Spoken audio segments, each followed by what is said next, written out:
ઓમ શ્રી ગણેશાય નમઃ. જય શ્રી કૃષ્ણ મિત્રો. પુણ્યનું ફળ આજે વાર્તા સાંભળીશું. આ ખૂબ સરસ વાર્તા છે મિત્રો. પુણ્ય કેવા કરવા જોઈએ, કેવું પુણ્ય કરીએ તો એનું ફળ મળે છે. તો મિત્રો આપણે આ વાર્તા ખૂબ ધ્યાનથી સાંભળીશું. ચંદનપુર રાજ્યમાં દીનાનાથ નામનું એક બહુ જ ગરીબ શેઠ રહેતો હતો. તે પહેલાં તો બહુ ધનવાન હતો, પણ હવે એ ગરીબ છે. જો કે તે થોડા સમય પહેલાં બહુ ધનવાન શેઠ હતો. જ્યારે શેઠ ધનવાન હતો ત્યારે શેઠ બહુ પુણ્યના કામ કરતો હતો. બહુ પુણ્ય કર્યા હતા એણે. ગૌશાળા બનાવી હતી, ભૂખ્યા લોકોને ભોજન આપ્યું હતું, અનાથ લોકો માટે અનાથ આશ્રમ બનાવ્યા હતા અને બીજા પણ ઘણા પુણ્યના કાર્ય એણે કર્યા હતા.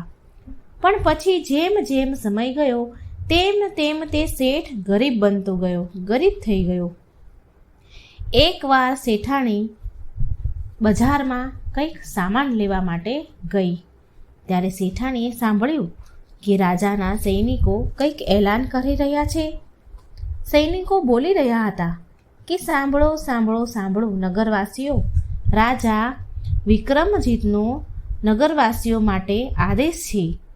જો કોઈએ પણ તેના જીવનકાળમાં પુણ્યનું કાર્ય કર્યું હોય તો તેનું પુણ્ય કહે અને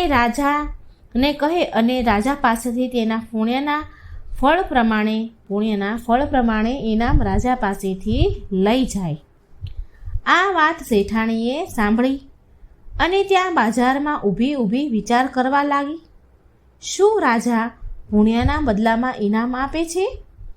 જે પણ કોઈએ પુણ્ય કર્યું હશે તો તેને ઇનામ મળશે. તો પછી આ વાત તો ઘરે જઈને મારા પતિને જ હું સંભળાવું. આ ગરીબીમાં તો અમને ઊંઘ પણ નથી આવતી. ખૂબ ગરીબી વેઠી લીધી. શેઠાણી ઘરે આવી અને તેના પતિને કહે છે કે સાંભળો છો તમે, હું તમને એક વાત કહેવા આવી છું, જરૂરી વાત કહેવા માંગુ છું. જે સાંભળશો તો તમે પણ બહુ ખુશ થઈ જશો. રાજા વિક્રમજીતે નગરમાં એલાન કરાવ્યું છે કે જો કોઈ પણ માણસે તેના જીવનકાળ સમય દરમિયાન કોઈ પણ પુણ્યનું કાર્ય કર્યું હોય તો તે રાજાને જઈને કહે અને એના પુણ્યના ફળના બદલે એ ઇનામ આપશે. જે કોઈ ઇનામ હશે, જે કોઈ પુણ્ય કર્યું હશે તો એ પુણ્ય રાજાને કહેવાનું અને રાજા એના બદલામાં ઇનામ આપશે. અને આપણે તો કેટલા બધા પુણ્યના કાર્ય કર્યા છે. આપણે તો બહુ પુણ્ય કર્યા છે. તમે રાજાની પાસે જાઓ અને આપણા પુણ્ય બતાવી તેનું જે પણ ફળ મળે ને એ લઈ આવો, જે ઇનામ મળે એ લઈ આવો. શેઠ શેઠાણીની વાત સાંભળીને ખૂબ ખુશ થયો અને બોલ્યા કે જો આવી વાત છે તો હું કાલે જ રાજા પાસે જઈશ અને આપણા પુણ્ય કહી સંભળાવીશ. જો આપણે તો બહુ પુણ્ય કર્યા છે. મેં તો આપણી અમેરીમાં એટલા બધા પુણ્યના કામ કર્યા છે કે રાજા તો ગણતા જ થાકી જશે. અને બીજા દિવસે દીનાનાથ રાજાને મળવા માટે તૈયાર થઈ જાય છે સવારે નાહી ધોઈને. જ્યારે શેઠ દીનાનાથ મહેલ જવા માટે, રાજાને મળવા માટે નીકળે છે ત્યારે શેઠાણી બોલ્યા કે સાંભળો જી, મેં આ ડબ્બામાં 4 રોટલી મૂકી છે. રાજમહેલ ઘણો દૂર છે. જો રસ્તામાં ભૂખ લાગે તો કોઈક સારી જગ્યાએ બેસીને ખાઈ લેજો. અને દીનાનાથે તે રોટલીનો ડબ્બો લીધો અને રાજાના મહેલમાં જવા નીકળી ગયો. હવે દીનાનાથ શેઠને ચાલતા ચાલતા બપોર થઈ ગઈ. ગરમીનો સમય હતો અને તેને બહુ ગરમી લાગી. તેને બહુ તરસ પણ લાગી. એટલે તેણે વિચાર્યું કે બહુ તાપ છે, તડકો છે અને ગરમીમાં ચાલવું બહુ મુશ્કેલ છે. સામે એક તળાવ દેખાઈ રહ્યું છે અને હું ત્યાં જઉં અને મારી તરસ છીપાવી લઉં.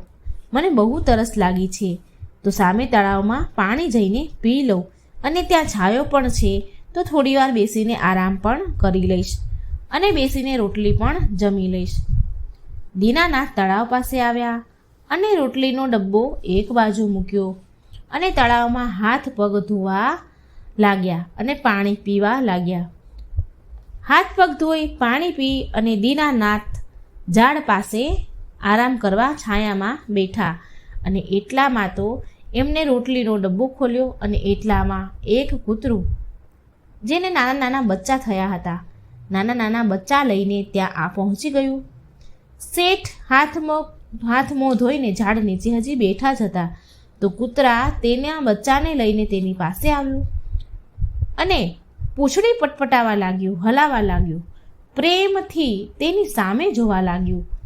એટલે દીનાનાથને થયું, તેને વિચાર આવ્યો કે આ કૂતરી બહુ ભૂખી હોય એવું લાગે છે, એની પૂંછડી હલાવી રહી છે, લાગે છે તે મારી પાસે ખાવાનું માંગે છે. કૂતરીને રોટલીની સુગંધ આવી લાગી છે મારી પાસેથી. તે કૂતરીને કહે છે, ઊભી રે, હું તને રોટલી આપું છું. શેઠને કૂતરી ઉપર બહુ દયા આવી. તેને નાના નાના બચ્ચા હતા. ખૂબ દયાની નજરથી એ શેઠ સામે જોઈ રહી હતી. શેઠે 2 રોટલી નીકાળી ડબ્બામાંથી અને એ કૂતરીને આપી. કૂતરી બહુ જ ભૂખી હતી એટલે જેવી રોટલી એ દીનાનાથે નાખી એવી બંને રોટલી એ કૂતરી ખાઈ ગઈ અને 2 રોટલી ખાઈ ગઈ. પછી શેઠ સામે પાછી જોવા લાગી, ટગુર જોવા લાગી. એટલે દીનાનાથને વિચાર આવ્યો કે લાગે છે 2 રોટલી એ ઓછી પડી લાગે છે અને ઉપરથી તેને 4-5 નાના નાના બચ્ચા છે તો એને 2 રોટલી ઓછી પડી હશે અને બચ્ચા તેમ દૂધ પીતા હશે તેનું માટે 2 રોટલીથી તેની ભૂખ નહીં મટી શકે. આમ વિચાર કરી દીનાનાથે ફરી બીજી 2 રોટલી ડબ્બામાંથી કાઢી અને કૂતરીને 2 રોટલી આપી અને બોલ્યા કે આ 2 રોટલી પણ તું જ ખાઈ લે, આનાથી કમસે કમ થોડું તારું પેટ તો ભરાઈ જશે અને હું તો પાણી પીને પણ મારું પેટ ભરી લઈશ. પછી થોડી વાર ત્યાં આરામ કરીને દીનાનાથ રાજમહેલ જવા નીકળી ગયા. રોટલીને 4 રોટલી કૂતરીને આપી દીધી. હવે દીનાનાથ રાજમહેલમાં પહોંચ્યા એટલે રાજા વિક્રમજીત તેના દરબારમાં બધા લોકોને તેના પુણ્ય વિશે એક પછી એક પૂછી રહ્યા હતા. અને દીનાનાથ વિક્રમજીત રાજા પાસે આવ્યા. એનો વારો આવ્યો એટલે તે દીનાનાથે તેનો પરિચય આપ્યો અને કહે છે કે હે રાજા વિક્રમજીત, મારું નામ દીનાનાથ છે. એક સમયે મારી પાસે ધન વૈભવની કોઈ કમી ન હતી, પણ હવે હું નિર્ધન થઈ ગયો છું. પણ મહારાજ, મેં મારા જીવનમાં અનેક પુણ્યના કાર્ય કર્યા છે. હું તમને મારા જીવનના પુણ્યના કાર્ય કહેવા માટે આવ્યો છું. એટલે રાજા વિક્રમજીતે દીનાનાથને કહ્યું કે સારું, તો કહો કે તમે તમારા જીવનમાં કયા કયા પુણ્યના કાર્ય કર્યા છે. એટલે દીનાનાથ બોલ્યા કે મહારાજ, મેં મારા જીવનમાં અનેક ભૂખ્યા લોકોને ભોજન આપ્યું છે, જમાડ્યા છે, અનાથ છોકરાઓ માટે અનાથ આશ્રમ બનાવ્યા છે, બીમાર લોકો માટે દવાખાના અને ગાયો માટે ગૌશાળા બનાવી છે. રાજા વિસ્તારપૂર્વક દીનાનાથના પુણ્યની વાત સાંભળી રહ્યા હતા અને દીનાનાથ તેના પુણ્યના કર્યા હોય એ બધું જ સંભળાવતા હતા. જે પુણ્ય કર્યા એ બધું જ દીનાનાથે કહી દીધું. દીનાનાથ રાજાને કહે છે કે મહારાજ, હવે કહો, મારા આટલા અનેક પુણ્યના કાર્યનું તમે મને શું ફળ આપશો? મેં તમને મારા પુણ્યના બધા જ કાર્ય કહી દીધા છે.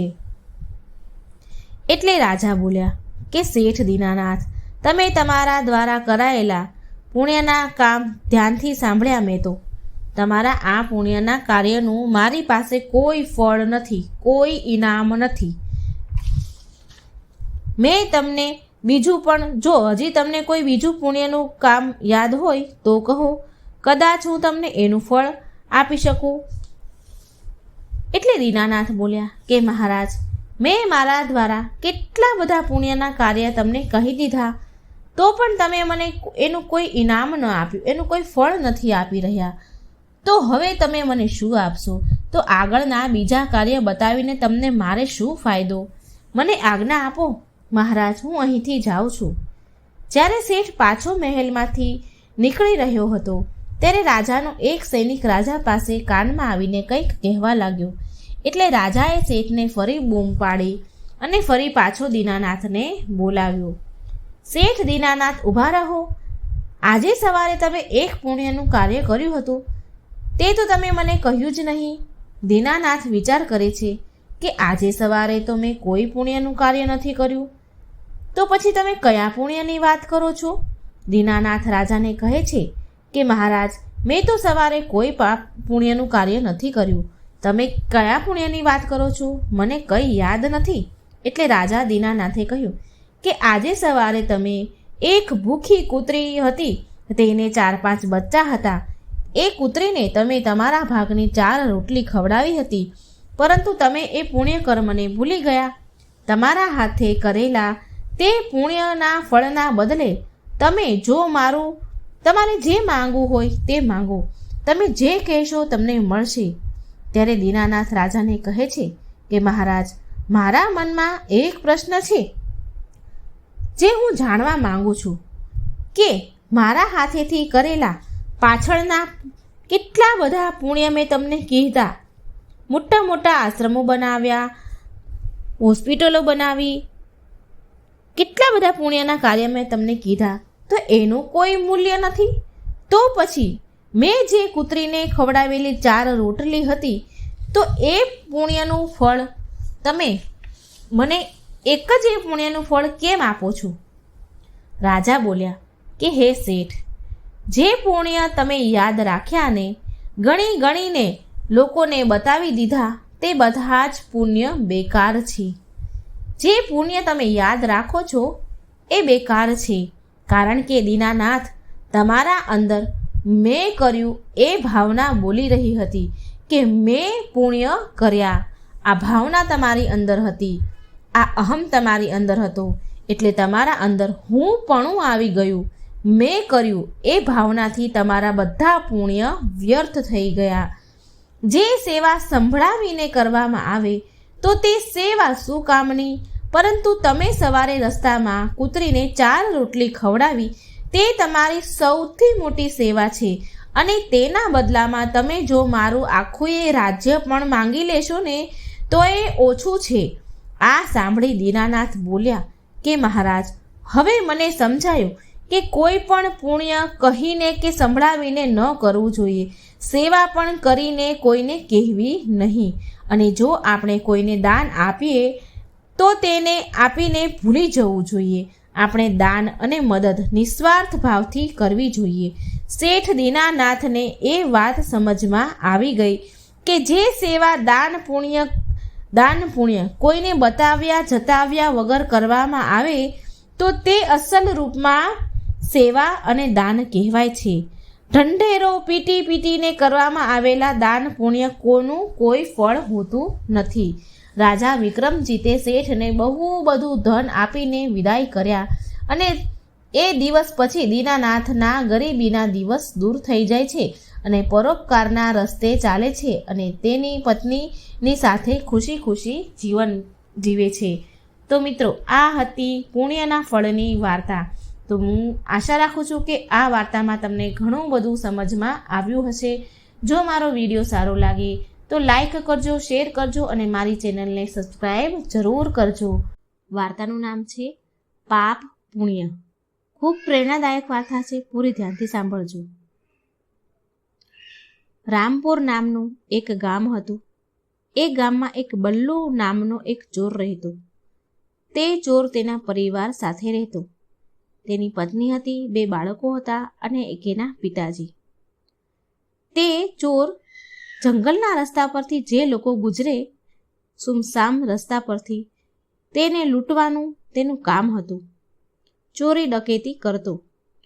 ચોરી કરતી સમયે જો કોઈ પણ વ્યક્તિ તેની સામે બોલે, વિરુદ્ધ થાય, તો તે તેનો જીવ પણ લઈ લેતો. જીવ લેવા મારી નાખતા તે જરા પણ અચકાતો નહીં.